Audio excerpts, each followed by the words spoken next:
สบายดีทุกผู้ทุกคนรับฟังรับชมในช่วงนี้ท่านพระเถระท่านผู้ใหญ่ได้ขึ้นอาสงฆ์เพื่อที่ได้เจริญพระพุทธมนต์ในงานฉลองเมนหรือฉลองเมรุที่วัดบ้านใจดีตำบลใจดีอำเภอขุขันธ์จังหวัดศรีสะเกษเมื่อนี้คณะครูบาอาจารย์หลายวัดหลายว่าเขามาร่วมกันทำพิธีเพื่อเฉลิมฉลองเมนหรือว่าเมรุของวัดใจดี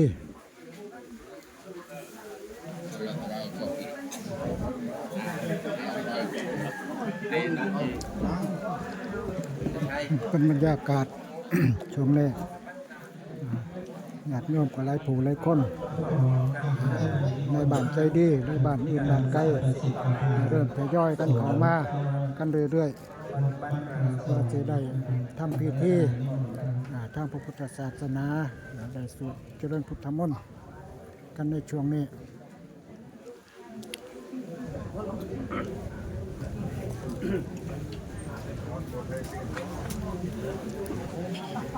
เราต้นยอมหมดตัวเอง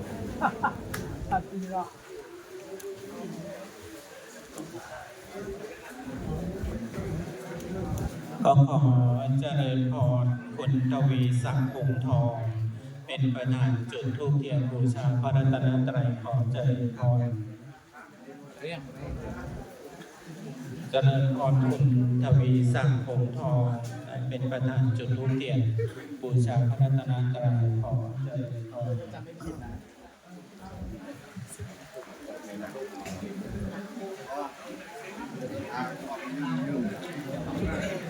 ฝั่งนายเยี่ยมทายอยู่อังนู่นเนาะ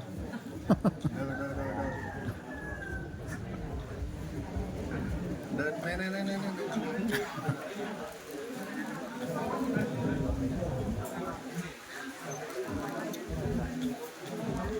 ช่วงนี้แต่ทางประธานเป็นทูปเทียนบูชาพระรัตนตรัยเนาะช่วงนี้จะทำพิธีรับศีลเจริญพระพุทธมนต์ในงานฉลอง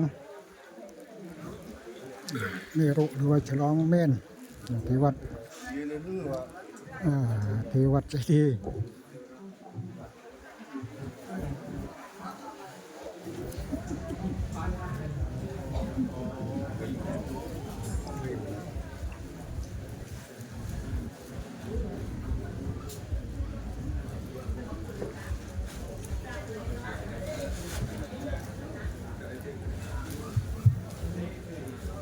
เจริญพรพิธีกรทานยกได้ไหว้พระราศีของเจริญพรปัจจุบันกราบปัจจุบันกราบทำดีเดียวกันตรังทุกเพียงตรงตรงเลยว่าอิมินาสการเรนะพุทธังอภิปูชยามะอิมินาสการเรนะธัมมังอภิปูชยามะอิมินาสการเรนะสังฆังอภิปูชยามะอะระหังสัมมาสัมพุทโธภะคะวาพุทธังภะคะวันตังอะภิวาเทมิตวาคาโตภะคะวะตาธัมโมธัมมังนะมัสสามิสุปฏิปันโนภะคะวะโตสาวกสังโฆสังฆังนะมามิมะยังพันเตวิสุงรักขณาทายาติสรเรนะสหปัญจศีลานิยาจามะทุติยัมปิมายังพันเตวิสุงรักขณาทายาติสรเรนะสหปัญจศีลาโมตัสสะภะคะวะโตอะระหะโตสัมมา สัมพุทธัสสะนะโมตัสสะภะคะวะโตสัมมาสัมพุทธัสสะนะโมตัสสะภะคะวะโตอะระหะโตสัมมาสัมพุทธัสสะ พุทธังสรณังคัจฉามิ พุทธังสรณังคัจฉามิ ธัมมังสรณังคัจฉามิ ธัมมังสรณังคัจฉามิ สังฆังสรณังคัจฉามิ สังฆังสรณังคัจฉามิ แม่นหรือว่าแม่รุ ปิพุทธัง ของวัด สรณัง ใจดี คัจฉามิ ทุติยัมปิพุทธังสรณังคัจฉามิ ทุติยัมปิ เริ่ม ธั ฉ ม ลอง มั เจ้าง เม ส รุ ร เพิ่น ณังคัจฉามิ ทุติยัมปิธัมมังสรณังคัจฉามิ ติยัมปิสังฆังสรณังคัจฉามิ ไปใน ทุ ประรำพิ ติ ธี ยัม หรือว่า ปิ ใน สังฆังสรณังคัจฉามิ พิ ต ธี ติยัมปิพุทธังสรณังคัจฉามิ ตติยัมปิพุทธังสรณังคัจฉามิ ตติยัมปิธัมมังสรณังคัจฉามิ ตติยัมปิธัมมังสรณังทานาเวระมณีสิกขาปะทังสมาธิยามิ อิมานิปัญจสิกขาปะทานิเลนะปัจจิยันติสาธุเลนะโมตัสสะทาธุอิเลนะนิพุติยันติดัตวาทิลังวิโสทาเต อิมานิปัญจสิกขาสัพพะทุกขเวนาสายาปริตังปะรุธรรมังพลัง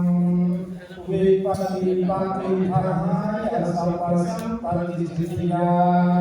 สัพพะปัญญาเวนาสายาปริตังปะรุธรรมังพลังวิปัสสิปาติภหายะสัพพสัมปติสิทธิยาสัพพะโลกวินาศยะปริตังปัตตุธรรมังพลัง Kayak wonte, punya nama pelajar.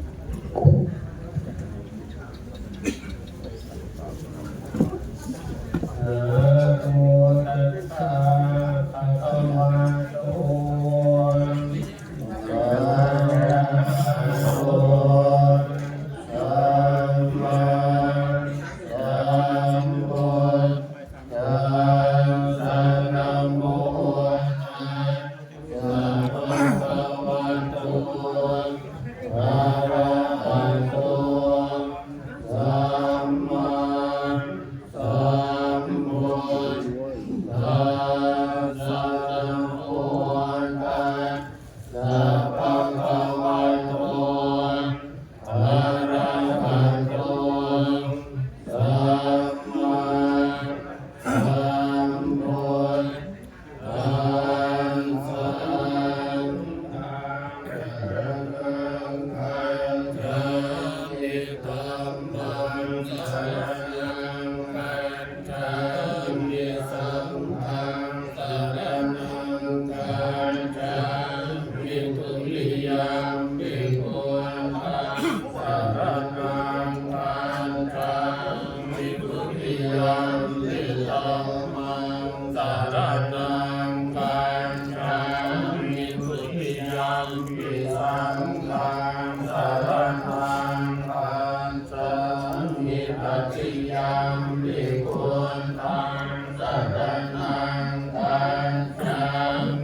นา